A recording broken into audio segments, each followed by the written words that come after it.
Throughout my audio journey, which has been going now for 16, 17 odd years, and I mean audio in terms of really focused, dedicated listening in headphones, etc. Throughout that journey, the amplifiers that I have most adored, most loved, most cherished have been amplifiers like the Bottlehead Crack-a-Twoa here in front of me. And so I wanted to talk to you in this video about what I think is the shortest path to an amplifier that you are truly going to love.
Over the years, I've built myself the Bottlehead Crack, the Bottlehead Single-Ended Experimenter Kit, the Bottlehead Crack-a-Twoa, and the Bottlehead Mainline. And without a doubt, I'd have to say that at their price point, they have all been the most rewarding amplifiers to listen to.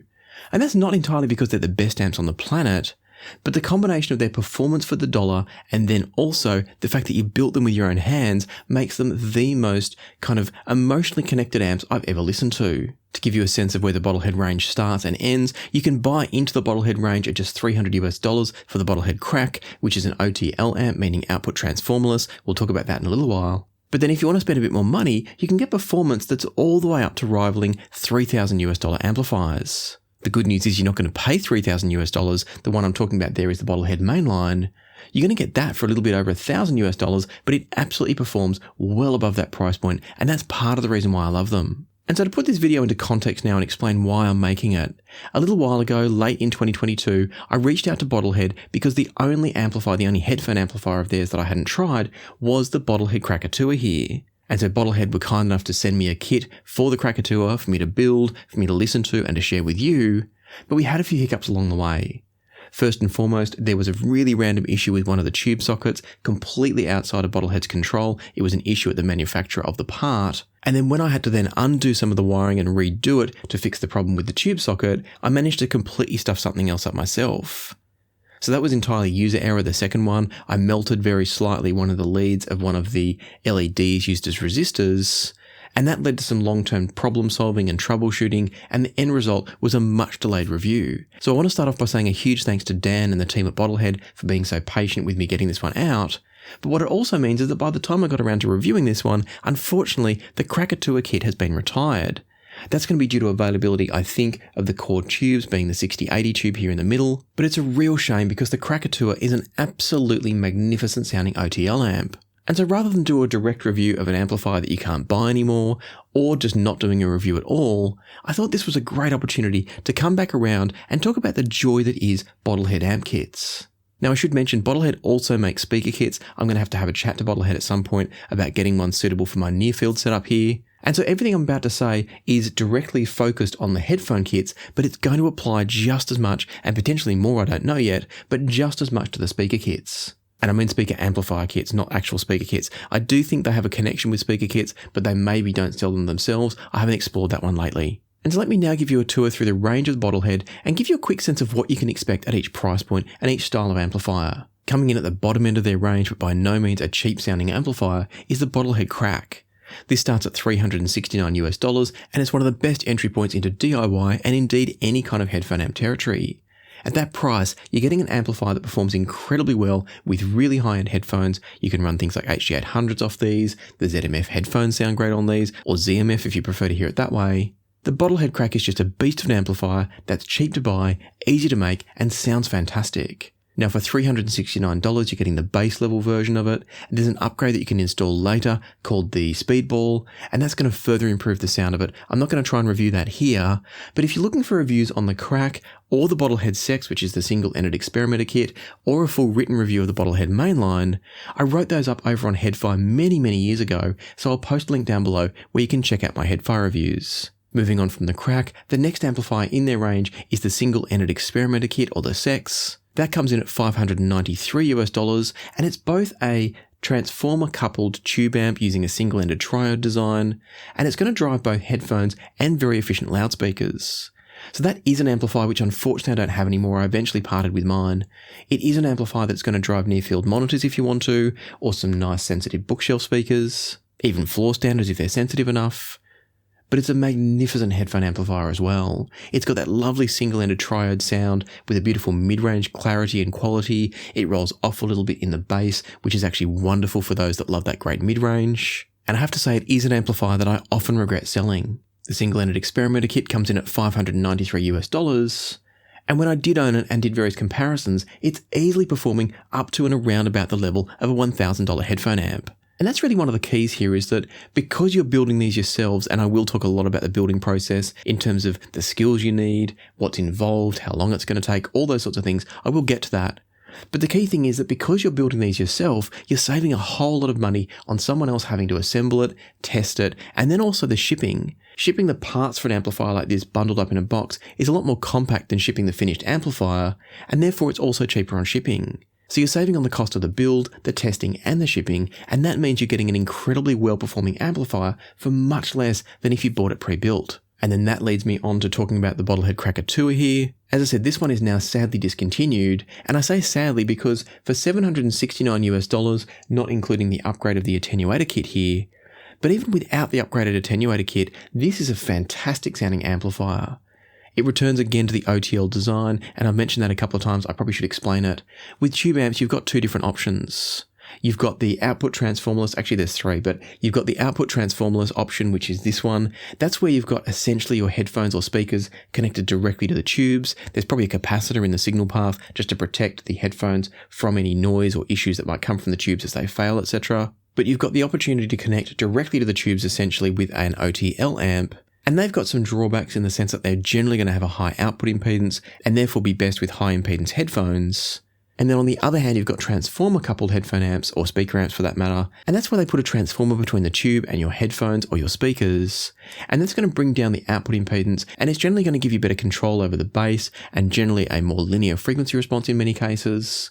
But it comes with its own trade-offs because it's not quite as kind of transparent and fluid as an OTL amp. So both have their pros and cons, and I'll put that into context with some comparisons at the end of this review, but they're basically the two sorts of amps. And so in Bottlehead's range, you've got the Crack is their entry-level OTL, and then the Crack-a-Twoa was their sort of flagship-level OTL, and it's a magnificent sounding amplifier, and I'll provide a comparison of that in a moment. From there, we then step up to the absolute peak of the range in terms of headphone amps, and that's the Bottlehead Mainline. I reviewed that separately on the channel, so I'm not going to go into it in vast detail here, but I will provide a comparison point just to help you understand just how good these Bottlehead amps are. And for now, what I'll say is that for a price of $1,429, the Bottlehead Mainline is nothing short of exceptional. It's easily up there with $2,000, $2,500, $3,000 headphone amps. But you're only paying a fraction of those prices for it because, as I said before, you're building it yourself. And that means you're getting the wonderful experience of building an amp, becoming attached to it because you've made it with your own hands,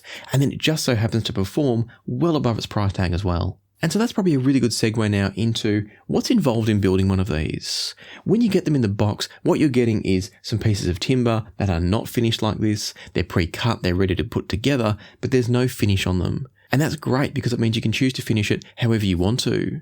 You can take a natural approach like I have with the Mainline and just go with a nice simple wax over the timber. Or you can go down the path of staining and varnishing like I've done on the Crack-a-Twoa. The choice is yours. On my Bottlehead single-ended experimenter kit, I used sort of an aged look where I stained it and then I rubbed it back a little bit and then I varnished it so it had that look of wear and tear over the years. And then on top of that, you can combine that with other finishes on things like the top plates and the transformer. So I might just hold this up now so you can see. When you receive these in the kit, what you're going to get, and this is all going to be shown on the Headphone review, so check that out if you want to see more. As a reminder, the links are in the description below. But when you get these, what you're getting is basically a plain aluminium plate that's been roughed up in a sort of a brushed finish. And that does two things. Firstly, it means you can use it exactly as it is because it looks great. Or it means it's ready to paint if you want to paint it like I have here. So in the case of this one, I've used a hammer tone finish. That's a great way of doing it because it's very forgiving of any blemishes or issues in the paint finish. If you get a bit of dust or you spray it on a bit too heavy, it doesn't matter at all. In the case of my Bottlehead Mainline, I chose to actually send that off to a local anodizer and get them to anodize it. It added some extra cost, but it was totally worth the finished result. From there, you can do other things like, for instance, in the Crack-a-Twoa, because I had to buy new tube sockets because of that issue with one of the sockets being faulty, I ended up choosing, I don't know if you can see it here, you'll see it in the B-roll.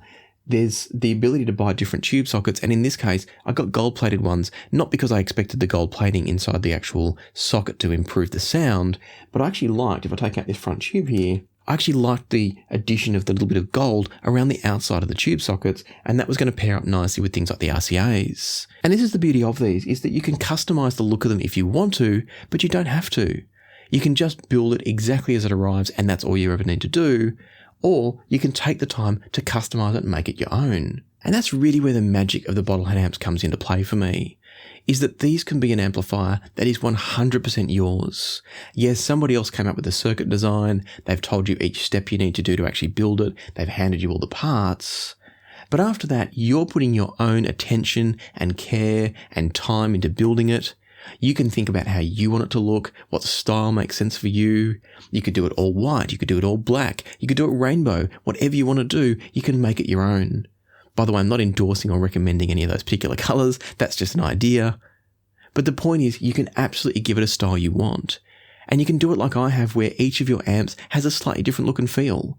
That can be really fun, it can give you a different sense of connection and emotional engagement with the amp, and I've absolutely adored them for that. In terms of what's involved in the building process, as I said, you're going to get these pieces of the outside frame, they're going to be pre-cut, ready to go, all you need to do is glue them together, that's really, really simple. You then just need to screw the different bits and pieces onto the chassis plate. That's really simple as well. The bit that may seem daunting but really shouldn't be is you then wire up all the components. Now the Crack-a-Twoa here, let me just make sure I do this without damaging it. The Crack-a-Twoa here is a fairly complex amp in terms of the Bottlehead range. There's a little bit of extra stuff going on. There's a few fiddly bits of wiring. I should add that this is not a good example of wiring. I've had to undo and redo this a few times when I was doing that problem solving I spoke about before. That's no reflection on Bottlehead whatsoever. It's entirely a result of that manufacturer fault in the part, and then also my fault in damaging one of the resistors on one of these boards here. And so what I'm saying there is, don't get put off by the number of wires going everywhere. It's a very simple process. And one of the things that makes the Bottlehead amps so wonderful to build is the fact that their instructions are second to none. I've now built amplifier kits from Bottlehead, from Elekit, and also a local Australian company called Redroo. And I have to say that I think the Bottlehead kits, and this is not a knock on the other two, but the Bottlehead kits come with the best instructions I have seen anywhere. And that's going beyond amplifier kits. That's with anything. They're better than an IKEA kit for building up your furniture. They're absolutely fantastic. There's detail, there's clarity, there's explanation of why you're doing the things you're doing. It's just phenomenal. And so the reason I flagged that specifically is to say two things. One of them is it's very easy to build a Bottlehead kit if you're patient, if you can use a soldering iron, and we'll talk about that in a second as well. So it's very easy to build them, but also you learn along the way. Going through the process of building each of the different headphone amp kits from Bottlehead, I've learned a huge amount about what's going on in amplifiers, what's making them work, what influences the sound, what doesn't influence the sound. All of those things I've learned through the process. And so the other thing I'll mention here is what you actually need to know, what you need to be able to do if you want to build one of these. And I would recommend, if you're a beginner to DIY, I do recommend starting with something like the Crack.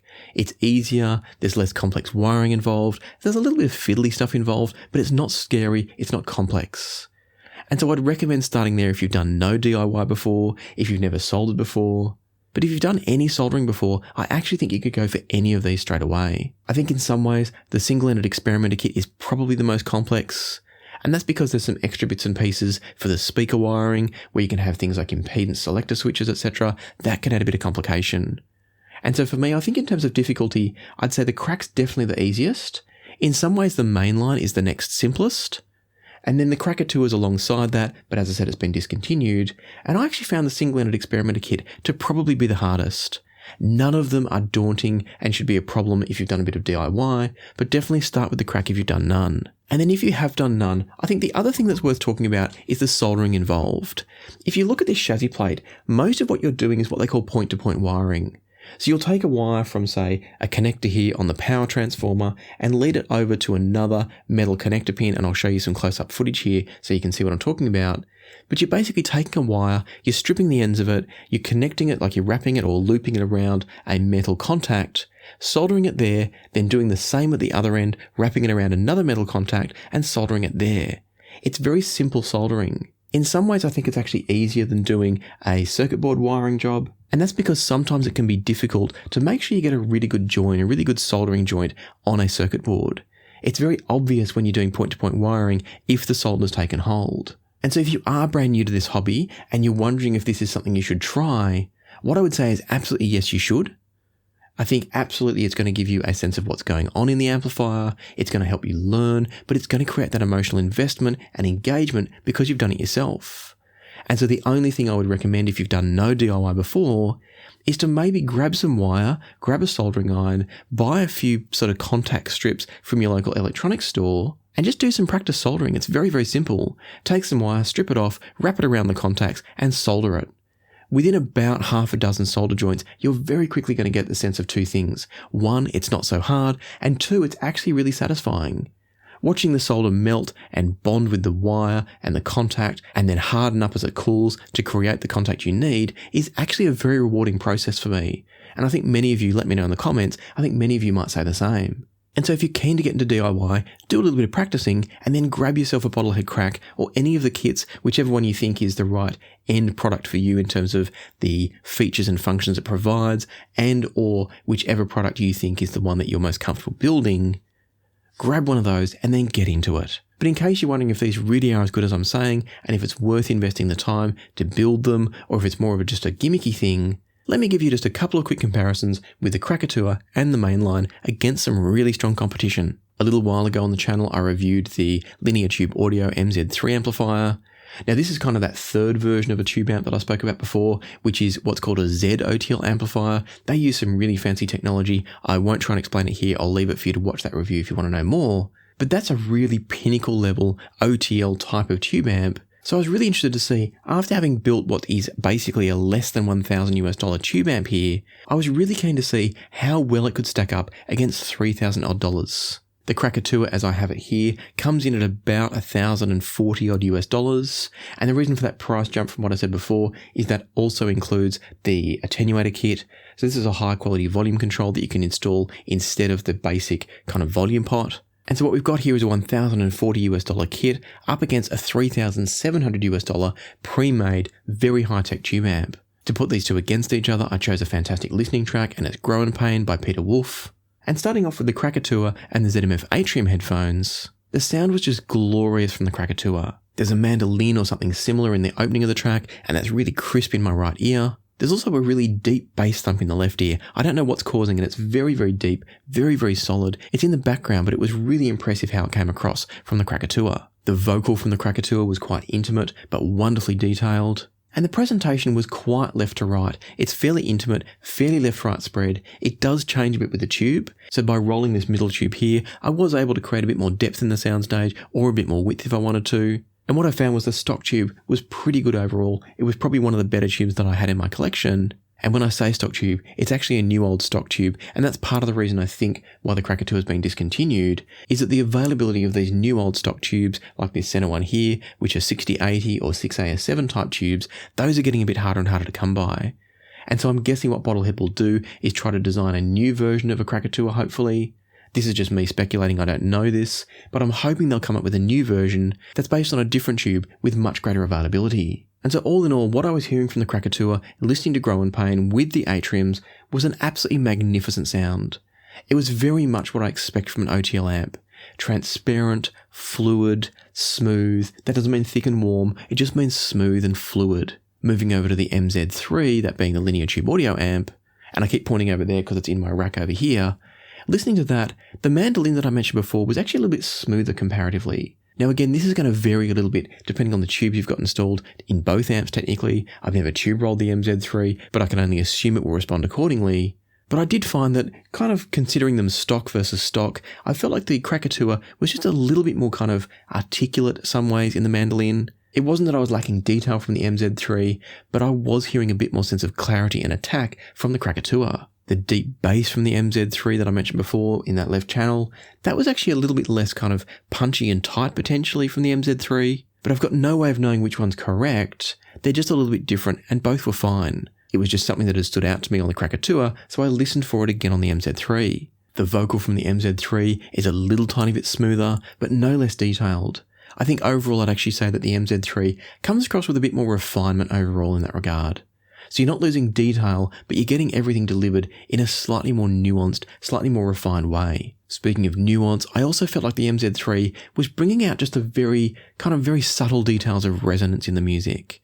So things like the guitar, the mandolin, even vocals, I was just hearing a little bit more of kind of I think resonance is the only word I can think of. The harmonics, the resonance, the sounds behind the main sounds, if you like. That was coming forward a bit better from the MZ3, but only by a hair's breadth. The MZ3 was also a bit left-right focused compared to the Crack-a-Twoa, meaning that it wasn't quite as stretched left and right, but in return what I was getting was slightly more depth and a slightly less intimate sound. So depending on what you want, one could be better than the other, they could just be different to you. I'll let you decide on that one. I personally slightly prefer the MZ3 sense of depth, but I still loved what I was hearing from the Crack-a-Twoa. And in the end, as I went back and forth between these two, the thing that really stood out to me was that I felt like the MZ3 was giving me everything the Crack-a-Twoa did, but it was giving it to me slightly more easily. It was a more relaxed listen. I could kind of just disappear into the music more.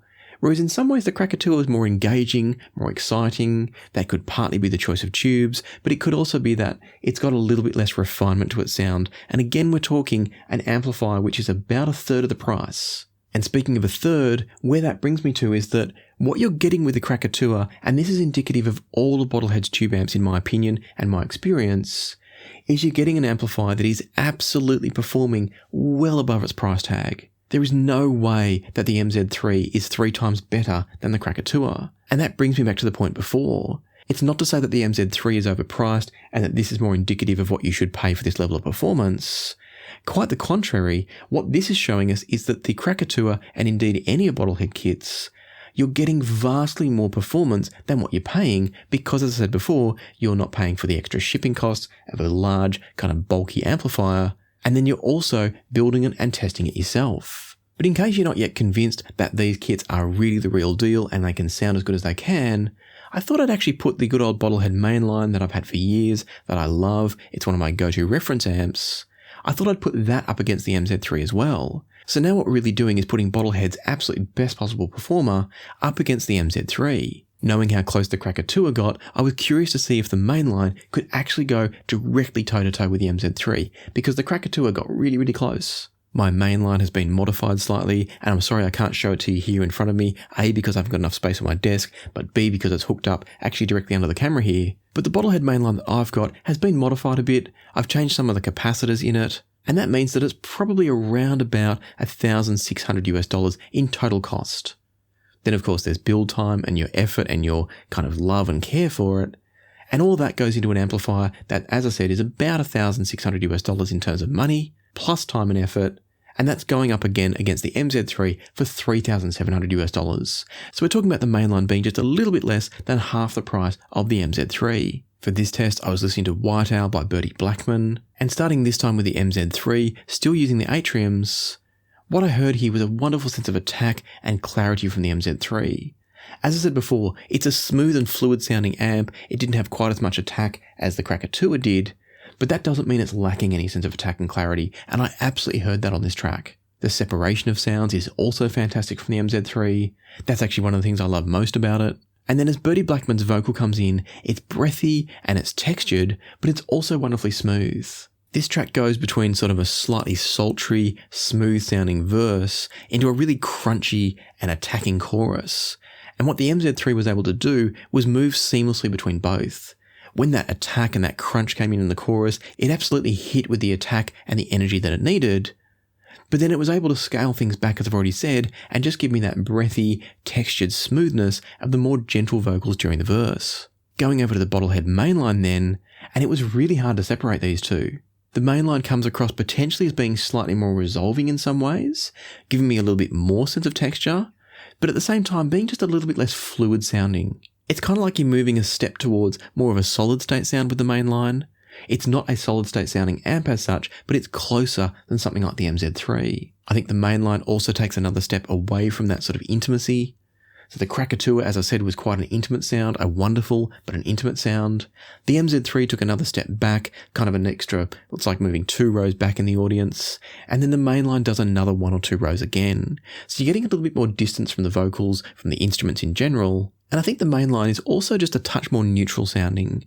And that's not to say that the MZ3 is warm and thick and coloured, neither is the Crack-a-Twoa for that matter. But I think what the mainline is doing is bringing just a bit more kind of clarity and texture, maybe not clarity, that's probably the wrong word, but texture and kind of a sense of resolving detail a bit more in the upper mid-range, and that makes it sound just a bit more neutral. But as I said before, you're trading that off for that sense of fluidity that the MZ3 is so great with, and indeed the Crack-a-Twoa as well. And so I think the MZ3 delivers just a little bit more sense of body and smoothness and fluidity in the sound, whereas the mainline gives you that little bit of extra resolution and detail, particularly up higher in the registers, and it's a little bit less intimate too. But as I said at the beginning of this comparison, they're very hard to separate. And so again, we've got that wonderful reference point to say that you're spending, in the case of mine, you're spending about $1,600 US, and I should mention the capacitors I'm running are the AuraCap XO capacitors.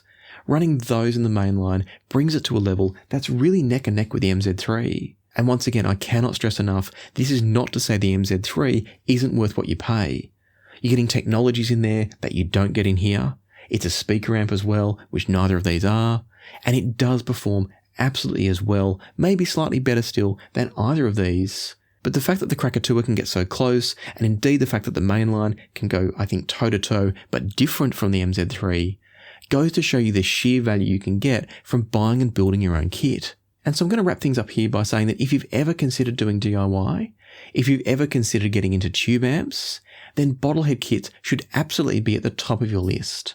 And this might sound like an advertising video or like I've been sponsored or endorsed to say this, and it is true that Bottlehead sent me the Crack-a-Twoa kit for free in order for me to assemble it and review it for you, but that's not why I'm making this review. The reason I'm making this review is because I want more people to be able to experience the joy of building an amplifier like these. And if you choose something other than Bottlehead, that's fine. You could choose something like the Redroot SE5, that's the Australian one that I mentioned before. I've got a review of that coming soon. Or you could choose an Elekit TU8200R, or any other DIY kit that I don't even know about yet. The point is that DIY is such a wonderful way to save a bunch of money and get excellent performance. It's also a wonderful way to learn more about what's going on inside an amplifier. And then for me, the most exciting thing is that it gives you the best sense of engagement and connection with the product you're using. I've bought and sold so much gear over the years, but I always have a very difficult time parting with my Bottlehead kits, or my Elekit kit, or my Redroot kit, because I've built them with my own hands. It's been my time, my effort, and my care that's brought that amplifier to life. I think it's worth reiterating that Bottlehead kits to me are the easiest and in some ways the most rewarding because of that point-to-point design. It's not like you're just putting a component on a circuit board and then putting solder on it. You're actually cutting each piece of wire, stripping it back, connecting it between the points. You're having to think, you're having to engage with the design of the amp as you do it.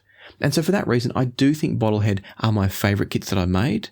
A big part of that is also that quality of their instruction manuals that I said before. But the key takeaway from this is just get into DIY if you've ever thought about it. Give it a go, enjoy the process, and most importantly, enjoy the engagement you're going to have at the end. That moment of plugging in the amp that you built and listening to it for the first time is nothing short of spectacular. One final thing I'll mention is that if you are doing DIY, do take care. Be patient with it. Don't try to rush through it. Don't do what I did and do it when you're way too tired and you make silly mistakes like I did with the Crack-a-Twoa. Put aside the time when you're fresh, when you're able to pay attention, set yourself up with good lighting, make it as easy as possible, and that way you'll get to the end, you'll plug it in, it's going to work first time, and you're going to absolutely love it.